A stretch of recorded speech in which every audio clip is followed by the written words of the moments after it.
favor, antes de iniciar, invitar a subir a dos personas muy importantes. Al señor Roger Mario, por favor, si puede pasar.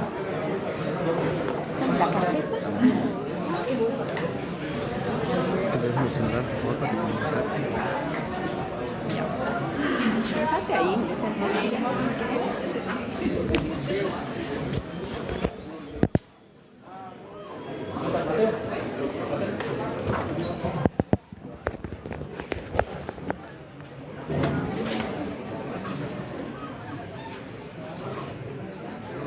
¿Qué tal, chicos? Como pueden ver, ya llegó el invitado de honor. Antes de iniciar, por favor,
paso al ciudadano de bordo del día de hoy. Quisiera hablar un poco acerca de su currículum vitae, de su trayectoria, la cual, chicos, es bastante larga, así que me veo obligado a leerla y resumirla.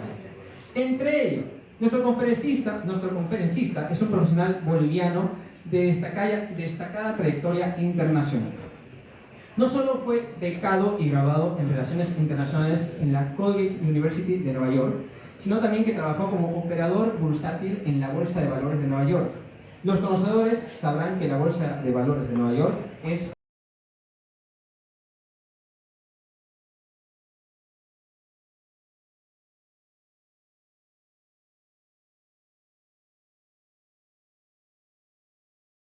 de Maron Security Score, un banco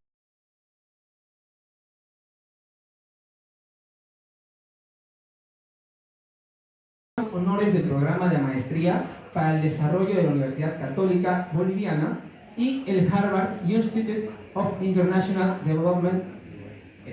También ha escrito algunos libros. Es autor del libro La Revolución Neoliberal Boliviana de 1985 y coautor de Mercado de Capitales de Bolivia y la titularización de hipotecas.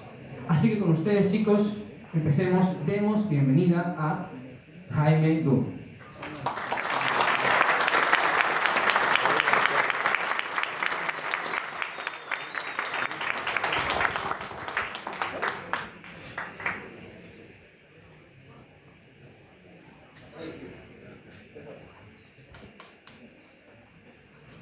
Buenas noches, Santa Cruz. Buenas noches.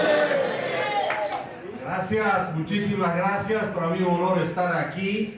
Muy agradecido con todos ustedes, gente tan linda. Mi agradecimiento, por supuesto, con la Universidad Gabriel René Moreno, la carrera de Economía y las autoridades que están aquí presentes. Yo les agradezco muchísimo por esta oportunidad de poder conversar, hablar sobre temas que son, por supuesto, tremendamente importantes y donde ustedes, los jóvenes, pueden ser los que den el cambio de timón que necesita este país. Ustedes. ¿Por qué? Porque está claro, estadísticamente tenemos establecido de que 55% del voto o un poco más es el voto joven. Ustedes tienen la llave para cambiar las cosas en este país hasta donde se puede en este periodo electoral. Una gran responsabilidad. Por eso es importante entender qué pasa en nuestro país, qué está sucediendo, y por supuesto tener un voto que sea muy inteligente, bien analizado y por supuesto bien ejecutado. Y no solamente un voto que se tiene que ejercer, siendo una de las pocas libertades que tenemos, ejercer el voto, sino cuidarlo, fiscalizarlo, vigilarlo y denunciar cualquier irregularidad. La responsabilidad no solo es votar, sino controlar el voto. Mire, yo quisiera empezar diciendo un par de verdades muy importantes. Empezar diciendo lo que repito muchas veces, que Bolivia no es un país pobre. Bolivia ha sido empobrecida. Bolivia ha sido empobrecida por un Estado que castiga al que trabaja, asfixia al que produce, persigue al que emprende y premia al que bloquea, al que miente, al que roba y al que avasalla. Bolivia es un sistema, tiene un sistema donde ser formal es un castigo, donde pagar un impuesto se ha vuelto una multa por hacer las cosas bien. Y nosotros, los amantes de la libertad, los liberales, lo queremos decir con contundencia y lo repito en todos lados, que no estamos aquí para gestionar mejor ese sistema colapsado. Estamos aquí para desmontarlo y reconstruirlo. Esa es nuestra misión.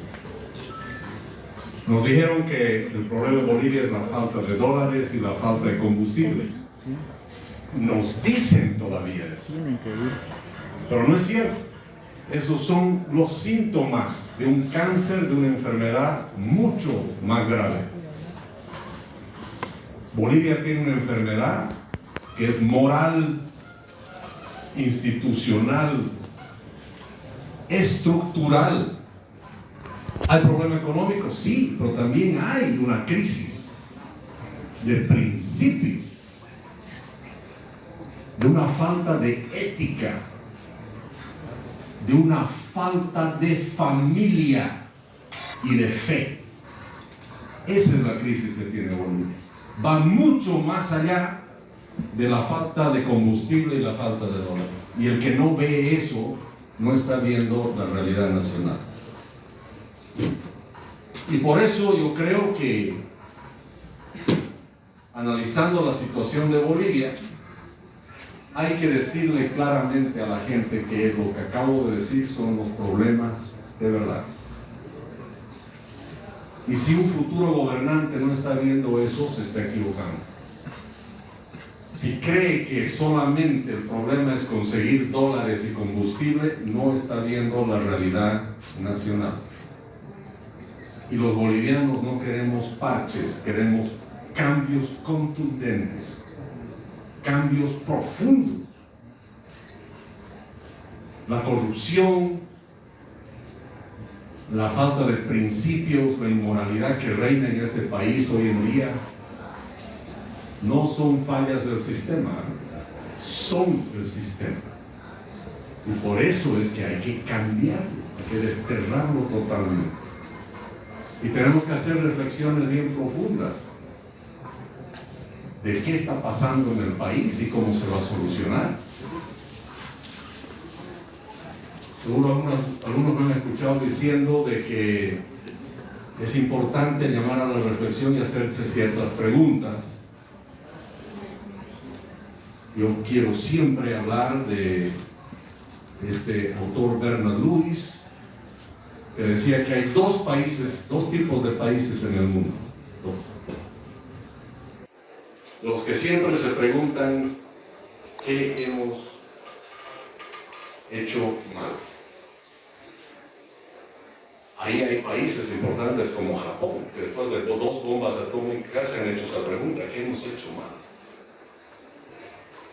ahí está Vietnam, ahí está Irlanda. No hace mucho en la crisis europea se han preguntado ¿qué hemos hecho mal para promover y realizar los cambios necesarios? Y después está el resto de los países que no se preguntan qué hemos hecho mal, siempre se preguntan quién nos ha hecho esto. El país víctima, el país que está buscando culpables. Creo que Bolivia encabeza esa lista.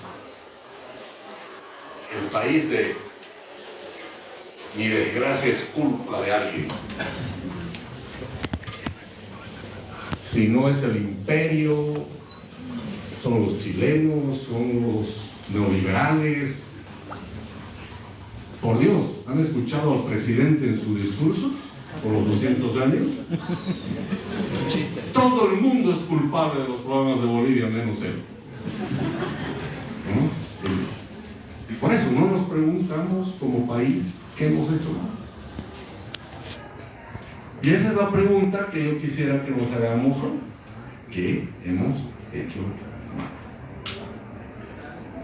Por supuesto, lo que les voy a comentar es debatible, pero que sirva por lo menos para la reflexión. ¿Qué hemos hecho mal? Creo que lo que hemos hecho mal es pensar históricamente de que el Estado, guión gobierno, es el que siempre va a solucionar nuestros problemas. Somos un país que le estamos pidiendo al Estado que nos solucione los problemas. Y nuestros candidatos y nuestros gobernantes siempre han sido el reflejo del Estado que promete resolver los problemas. Me ha llamado mucho la atención en el último debate. Yo veía el debate y decía, ¿cómo entro al televisor y yo a estar ahí? Y parar esta locura, donde un candidato le dice al otro, ¿cómo en tu gobierno vas a conseguir combustible a 5 bolivianos el litro? Y el otro dice, es que en mi gobierno vamos a hacer tal cosa, y mi gobierno ya va a hacer esto. Y no solo eso, ya he vendido el litio futuro y ni siquiera soy presidente, ¿no? Pero era mi gobierno, mi gobierno. Y el otro le decía, no, es que el mío va a ser más que el tuyo. El debate de qué gobierno hace más. Y no se dan cuenta que en realidad la gente lo que quiere es un gobierno que haga menos. Mientras menos haga, mejor. Porque eso significa que lo que hay que hacer, lo tiene que hacer la gente. Los individuos, las regiones, no el gobierno central. Entonces el debate ha sido quién hace más, cuando creo que la realidad debería ser quién hace menos. Entonces, ¿qué hemos hecho mal? El pensar que es así. Yo les voy a confesar algo que para mí como candidato ha sido muy difícil ir a muchos foros promovidos por agrupaciones ciudadanas, civiles, asociaciones de ingenieros, arquitectos, médicos, lo que sea. O los regionales, por ser aniversario de La Paz, entonces los ciudadanos hacen el foro y lo primero que preguntaban era ¿qué le ofrece usted a La Paz? Cuando iba a Potosí, ¿qué le ofrece a Potosí? Yo decía, ¿por qué tengo que ofrecer algo? No entiendo. No, es que todos ofrecen. Yo no entiendo. ¿Por qué tengo que ofrecer? Más bien les decía, ustedes díganme qué necesitan y quieren hacer y pregunten más bien dónde yo tengo que dejar de estorbar. Si lo que tienen que resolver el problema son ustedes, no nosotros, los candidatos. Entonces era muy difícil. Nuestro programa de gobierno, que he distribuido a los candidatos, ya una de sus grandes diferencias es que es un programa para los bolivianos. No está dividido por regiones. Y no tiene el programa de gobierno por región. Eso no se me cruzó por la cabeza que hay que hacerlo así. Y digo, ¿por qué hay que hacerlo así? Claro, es que Potosí quiere saber qué le va a dar a usted. Y digo, no, pero otra vez, serán los potosinos los que decidan qué quieren hacer. ¿Cómo yo voy a poner un programa de entrada? Señores, esto se va a hacer en Potosí por si acaso. Esto.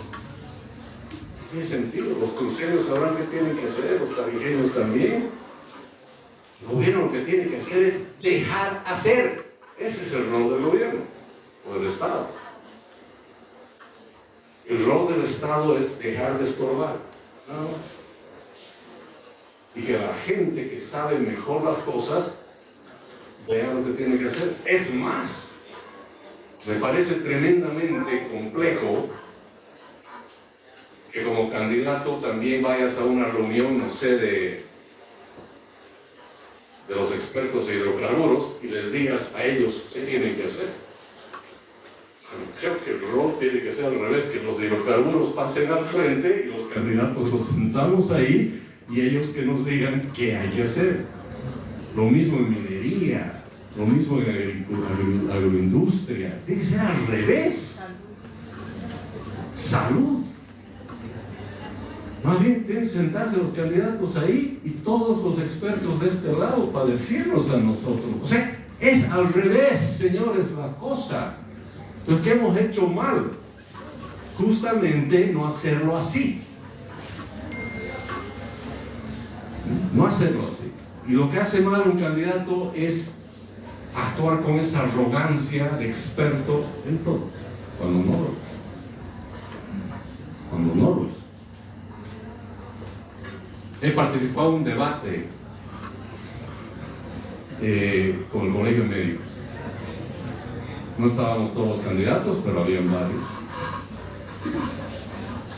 Y justamente hicieron una pregunta desde el público. Una doctora hizo una pregunta muy técnica, muy médica, digamos, ¿no? Demasiado especializada, que tampoco se hace eso, pero bueno, lo hizo. Pero me llamó la atención que uno de los candidatos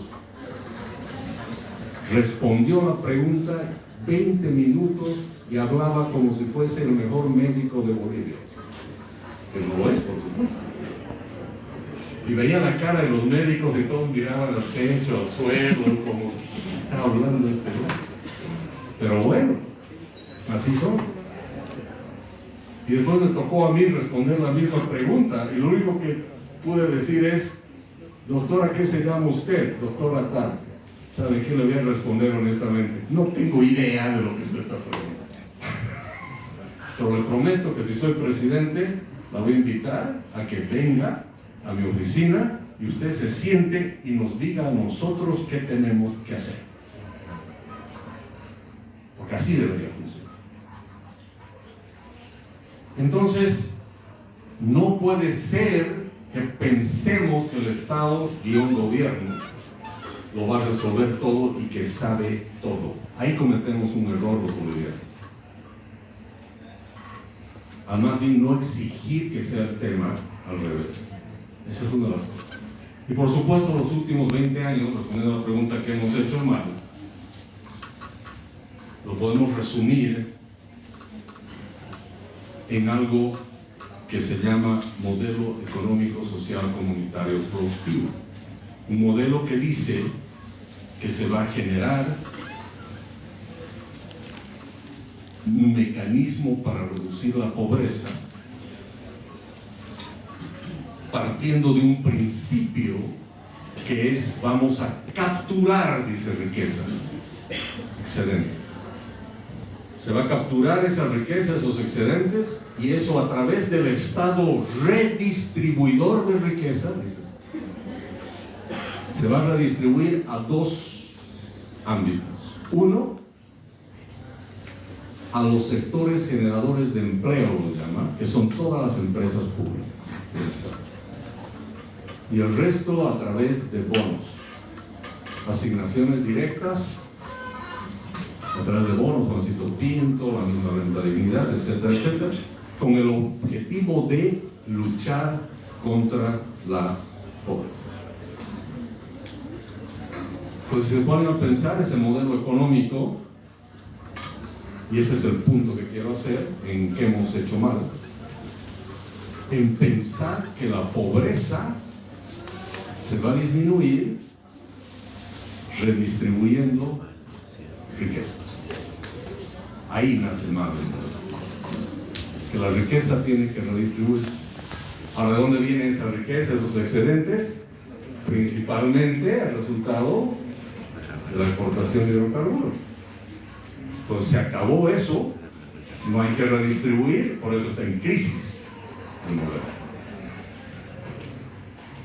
Y yo digo, eso está muy mal.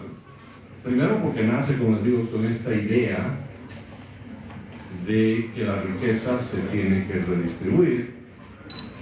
Y por el otro lado, cómo funciona esta redistribución, primero con estas empresas públicas, que lleva un tema complejo, ¿no? Las empresas del Estado, todas las empresas públicas, juntas, tienen un presupuesto que es más o menos 7, 8 veces que el presupuesto de todas las organizaciones públicas. Es el presupuesto de las empresas estatales. Y más o menos 4 veces el presupuesto de todos los municipios de Bolivia, todas las alcaldías, las 355 alcaldías. O sea, ser el subgerente de finanzas de una empresa estatal significa manejar más recursos que los municipios más grandes de Bolivia. A ese nivel. Pero las entidades regionales manejan menos recursos y es a las que les recortan más recursos los que tienen que equilibrar sus finanzas, mientras el Estado central puede darse el lujo de gastar todos esos recursos. Más de 1.300 millones de dólares, además de financiamiento que les dan a las empresas estatales. Y yo me pregunto, si se supone que son todas rentables, ¿por qué se les dan 1.300 millones de dólares al año? Y tienes un CEDEM que se llama, que es una incubadora de empresas estatales que con un presupuesto de más de 500 millones de dólares al año. Por lo menos que sea pues una incubadora de empresas, no sé, de startups para los jóvenes, por lo menos. No, pero es una incubadora de empresas estatales. Ya anulando ese financiamiento de 1.300 más los 500 o 1.800 millones de dólares. Con eso cubres el subsidio, básicamente, de los combustibles, que es de 1.700, 1.800 millones de dólares. ¿Se dan cuenta? Entonces, él cree que el Estado lo va a hacer todo, que el Estado es el que es central, especialmente el que tiene que gastar la plata y redistribuirla. Eso es parte del modelo, es lo que está mal. Pero lo que está peor, repito, es esta idea de que la riqueza se tiene que redistribuir. Y eso nos lleva a este punto crítico de insistir que la riqueza se debe redistribuir. Cuando en realidad el secreto de los países exitosos, desarrollados, es que la riqueza no se redistribuye, sino se genera. O sea, el tema está en la generación de riqueza, no en la redistribución de riqueza. Ahí es donde el modelo económico, social, comunitario, productivo falla. Entonces la pregunta, fíjense, es ¿cómo generamos riqueza? Y es el planteamiento de los liberales. Nuestro programa de gobierno se llama el Programa Nacional para la Generación de Riqueza. ¿Cómo se genera riqueza? ¿Cuál es la forma? Bueno, parecería que es algo que hay que descubrir. ¿Cuál es el secreto de los países para generar riqueza? Y lo cierto es que está escrito hace más de 3 siglos, ¿no? ¿Cómo se genera riqueza. La humanidad es un gran generador de riqueza. Hace 10.000 años, si mides la riqueza además como un mecanismo aproximado, si quieres, a través del promedio de vida, es decir, si el promedio de vida de los ciudadanos es más alto, es porque hay menos pobreza, hay unos indicadores que se usan. Y hay otro indicador que nace del proyecto Madison, que se ha medido el crecimiento del Producto Interno Bruto de los países desde el año 0. Hay 2025 años de datos. ¿Y qué se ha visto? Bueno, primero yendo mucho más atrás, hace 10.000 años el promedio de vida de los seres humanos era de 18 años. O sea, éramos tremendamente pobres.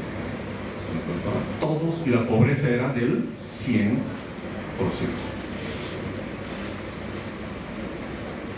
Si hubiéramos estado hace 10.000 años, todos estaríamos muertos, creo. Nosotros, ¿no? Y las mediciones muestran que por más de 1.700 años el nivel de pobreza en el mundo no cambia. El ingreso per cápita con dólares de 1990 es más o menos de $350. Cada día menos gente, ¿no? Nos daba $350 al año más ingreso. Pobreza absoluta.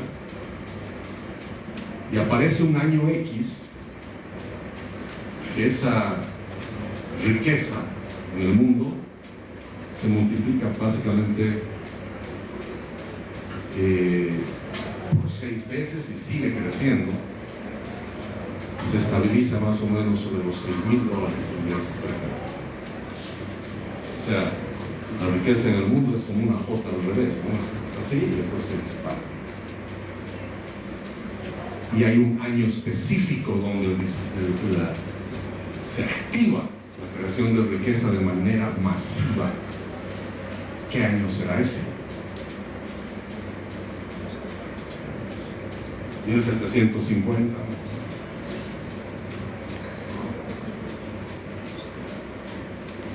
La revolución industrial.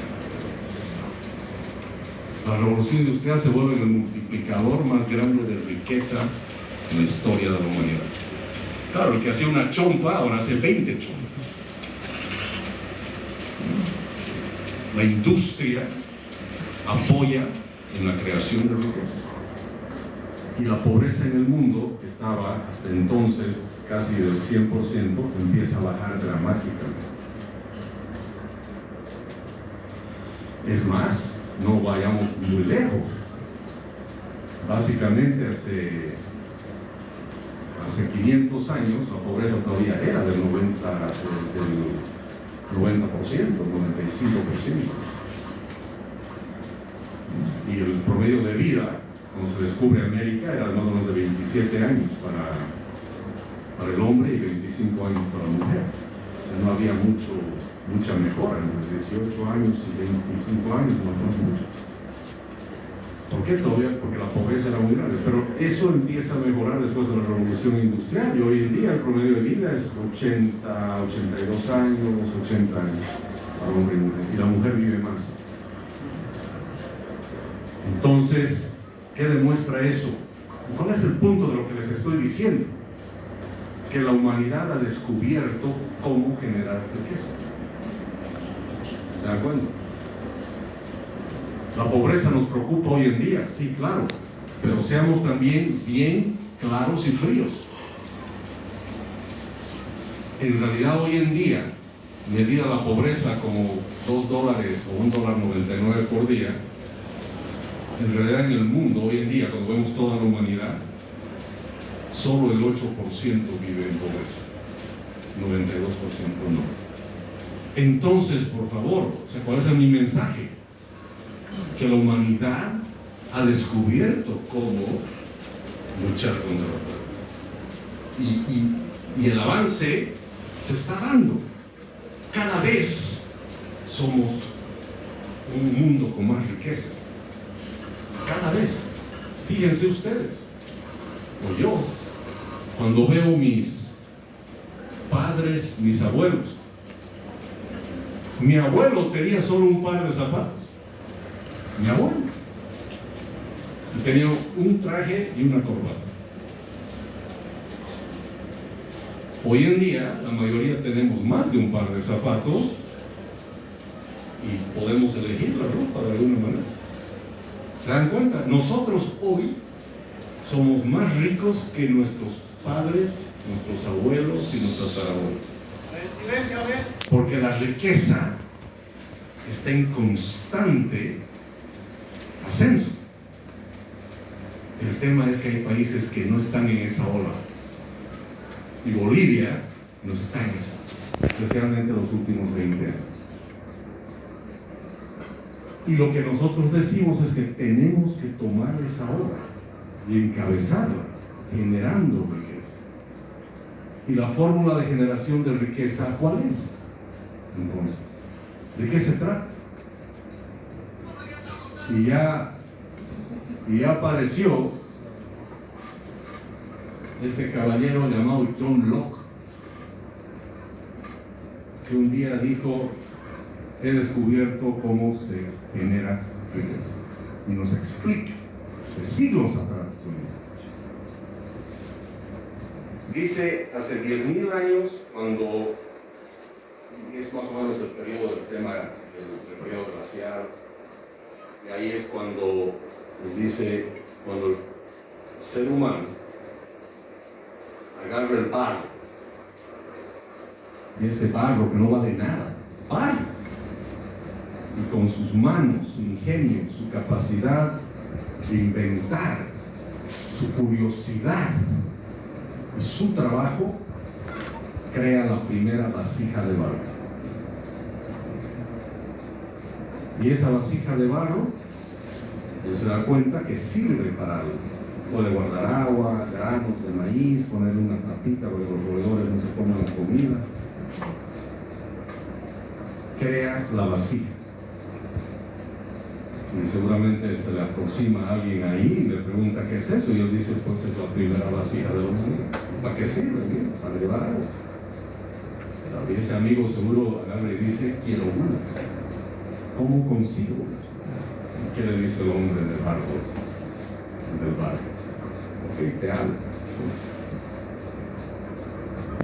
¿Sí? ¿Y a cambio de qué?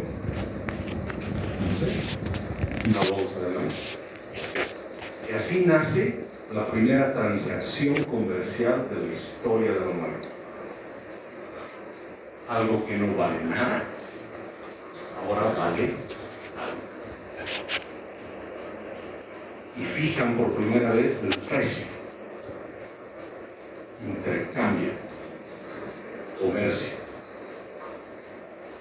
Y ahí se llega a la conclusión: la riqueza es eso. La generación de riqueza es agarrar algo que no vale nada y volverlo algo que vale. Pero va a valer algo siempre y cuando alguien lo necesite. Porque si él quería vender la vasija y nadie la quería, ya no sirve. Entonces ahí queda claro que la riqueza es el producir cosas que otros necesitan. Y los otros están dispuestos a pagar por eso porque lo necesitan. Y ven un beneficio mayor en pagar por eso que lo que están entregando. O sea, el beneficio de tener la vasija es mayor a tener una bolsa de maíz. Por eso estoy dispuesto a dar una bolsa de maíz a cambio de la vasija. Así se crea riqueza. ¿Y saben qué? Eso no ha cambiado. Como los liberales decimos, eso no ha cambiado, sigue siendo igual. Entonces, si esa es la forma de crear riqueza, el secreto está en dejar a la gente hacer vasijas y comercializarlas. Es esa la forma. Ese es el secreto del éxito de los países. Que dejan hacer vasijas a la gente y que las vendan. Ya después aparece este escocés simpático llamado Adam Smith. Y también usando esas ideas, dice, y lo más concreto es que tiene que haber comercio, dice, en la riqueza de las naciones. Para que haya riqueza tiene que haber comercio. Y dice, y tiene que haber libre mercado. O sea, las vasijas tienen que venderse libremente. Y por supuesto ya hablamos de seguridad jurídica y otros elementos también. Y lo fundamental es que tiene que haber propiedad privada, porque yo no puedo vender lo que no es mío. Esa vasija tiene que pertenecerle al hombre de barro para que él la pueda vender.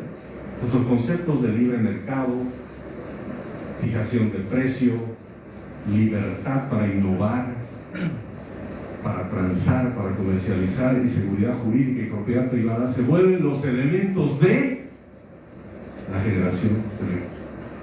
Donde no hay eso, no hay generación de riqueza. Si no hay propiedad privada, no hay generación de riqueza. Si no hay libertad de comercio, no hay generación de riqueza. Entonces esa es la fórmula. Pero ¿qué pasa en nuestro país? Que esa cadena de generación de riqueza está obstruida. Nosotros somos un país donde no se genera riqueza y se espera redistribuirlo, porque no se deja que la riqueza se genere. ¿Y quién no permite que se genere riqueza? El Estado boliviano. Más aún si es un Estado socialista, porque el socialismo ve como enemigo el proceso de generación de riqueza, porque dicen que eso va a generar desigualdad por un lado, y por otro lado, que ellos saben que para generar riqueza tiene que haber propiedad privada, y la propiedad privada no es admisible en el esquema socialista. Entonces la riqueza no puede crearse, y por eso los estados socialistas tarde o temprano colapsan.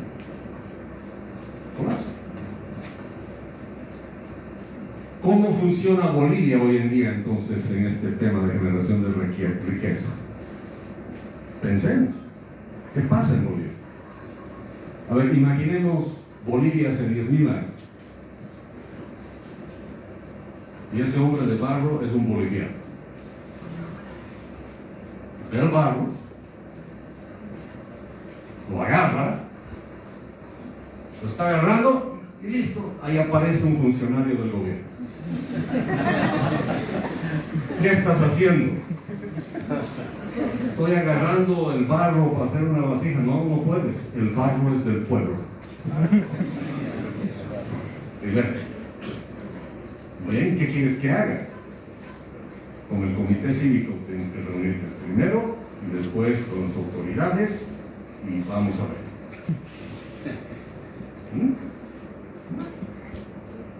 Negocias, ¿ya? Pagaré una regalía, la llamemos, estamos de acuerdo, sí, está bien. Pagamos. Tienes que hacer la vasija, porque ya puedes usar el barro. Estás haciendo la vasija y viene el funcionario público. ¿Qué estás haciendo? Una vasija. Ah, pero no se hace así una vasija. Tienes que hacer como el gobierno dice. Seguro le va a decir, pero ¿y cómo el gobierno va a saber cómo se hace una vasija si es la primera vasija del mundo? Ah, no, el gobierno tiene normas para todo, hasta para eso ya tenemos.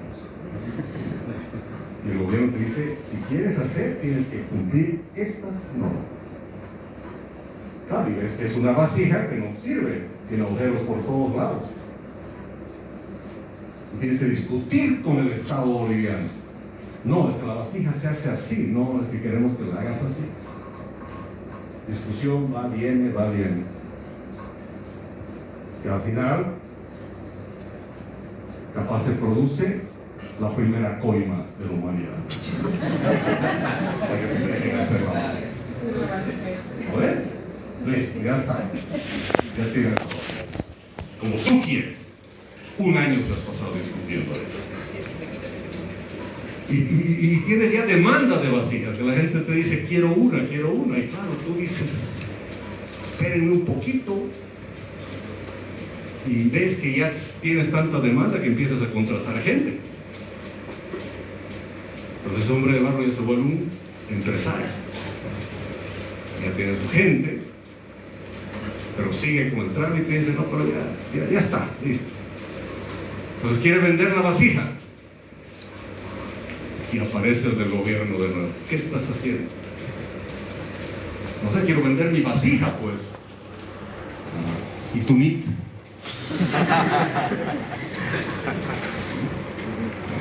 Tu NIT, pero no puedes. Hagamos el trámite. Burocracia. Tienes los empleados. Tienes la demanda. Tienes que atender el tema burocrático, la corrupción. Estás en eso. Y al final dices, ya tengo NIT, quiero vender. Estás por vender y aparece de nuevo el funcionario público. ¿Qué estás haciendo? Ya tengo NIT, pues quiero vender mi vasija. ¿Así? ¿Y a qué precio? Una bolsa de maíz. No, hermano, ese no es el precio justo. ¿Cuánto es el precio justo? Media bolsa de maíz. Y no sé, pues detrás de la montaña han escuchado que yo hago vasijas y vienen emisarios de allá y dicen, nosotros queremos 1000 vasijas. Yo les digo, ¿qué? Yo voy a vender, hacemos un acuerdo. El primer trato de exportación de la humanidad. Bueno, y digo, ellos sí pagan una bolsa de maíz, de aquí me obligan a vender a un cuarto. Pues digo, voy a exportar. Viene el gobierno. ¿Qué estás haciendo? Quiero exportar. No, prohibición de exportación hay por 6 meses. Eso es Bolivia. ¿Se dan cuenta? La cadena de generación de riqueza está interrumpida en todos lados. Por eso hombre agarra y dice, no puedo exportar, no puedo vender, me obligan a vender a otro precio. ¿Qué hago? Entonces voy a mis empleados, queridos empleados, hemos intentado, los tengo que despedir. Y levanta alguien la mano de los empleados y dice, jefe, lo siento, pero tenemos sindicato. No puedes despedir a nadie. Y no te olvides doble aguinaldo. Entonces, ¿cómo es posible generar riqueza en un país así?